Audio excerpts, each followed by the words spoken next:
ಬೆಂಗಳೂರಿನಲ್ಲಿ ಫುಟ್ಪಾತ್ ಒತ್ತುವರಿ ತೆರವು ವಿರುದ್ಧ ಸಮರ. ಸರ್ಕಾರದ ವಿರುದ್ಧ ಬೀದಿ ಬದಿ ವ್ಯಾಪಾರಿಗಳು ಸಿಡಿದೆದ್ದಿದ್ದಾರೆ. ಫುಟ್ಪಾತ್ ಒತ್ತುವರಿ ತೆರವು ಕಾರ್ಯಾಚರಣೆ ಭರದಿಂದ ಸಾಗಿದೆ. ಇದರ ನಡುವೆ ಸರ್ಕಾರದ ವಿರುದ್ಧ ಬೀದಿ ಬದಿ ವ್ಯಾಪಾರಿಗಳ ಆಕ್ರೋಶ. ನಾಳೆ ಬೆಂಗಳೂರಿನಲ್ಲಿ ಬೀದಿ ಬದಿ ವ್ಯಾಪಾರಿಗಳಿಂದ ಪ್ರತಿಭಟನೆ.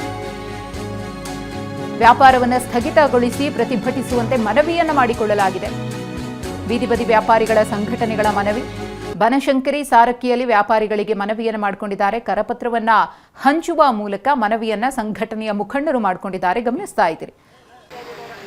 ಫುಟ್ಪಾತ್ ಒತ್ತುವರಿ ತೆರವು ಕಾರ್ಯಾಚರಣೆಯನ್ನು ಮಾಡಲಾಗ್ತಾ ಇದೆ. ಪಾದಚಾರಿಗಳಿಗೆ ಅನುಕೂಲ ಆಗಲಿ ಅನ್ನೋ ಕಾರಣಕ್ಕೋಸ್ಕರ ಈ ಒಂದು ಫುಟ್ಪಾತ್ ಒತ್ತುವರಿಯಿಂದ ಆಗ್ತಾ ಇದ್ದಂತಹ ಅನಾಹುತಗಳನ್ನು ತಡಿಬೇಕು ಅನ್ನೋ ಉದ್ದೇಶದಿಂದಾಗಿ ಸುಮಾರು ಕಿಲೋಮೀಟರ್ ಗಟ್ಟಲೆ ಈಗ ಒತ್ತುವರಿ ತೆರವು ಕಾರ್ಯಾಚರಣೆಯನ್ನು ಮಾಡಿದ್ದಾರೆ. ಆದರೆ ಇದಾಗಬಾರದು, ಬೀದಿ ಬದಿ ವ್ಯಾಪಾರಿಗಳಿಗೆ ಇದರಿಂದ ಸಮಸ್ಯೆ ಆಗ್ತಾ ಇದೆ, ಅವರ ಹೊಟ್ಟೆ ಮೇಲೆ ಹೊಡಿಬೇಡಿ ಅಂತ ಹೇಳಿ ಆಕ್ರೋಶ. ಬೆಂಗಳೂರಿನಲ್ಲಿ ಫುಟ್ಪಾತ್ ಒತ್ತುವರಿ ತೆರವು ವಿರುದ್ಧ ಸಮರ.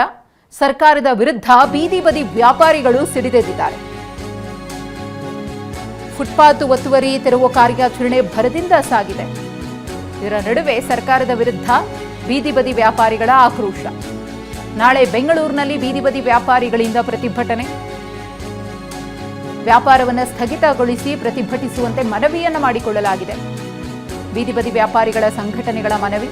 ಬನಶಂಕರಿ ಸಾರಕ್ಕಿಯಲ್ಲಿ ವ್ಯಾಪಾರಿಗಳಿಗೆ ಮನವಿಯನ್ನು ಮಾಡಿಕೊಂಡಿದ್ದಾರೆ. ಕರಪತ್ರವನ್ನ ಹಂಚುವ ಮೂಲಕ ಮನವಿಯನ್ನ ಸಂಘಟನೆಯ ಮುಖಂಡರು ಮಾಡಿಕೊಂಡಿದ್ದಾರೆ. ಗಮನಿಸ್ತಾ ಇದ್ದೀರಿ.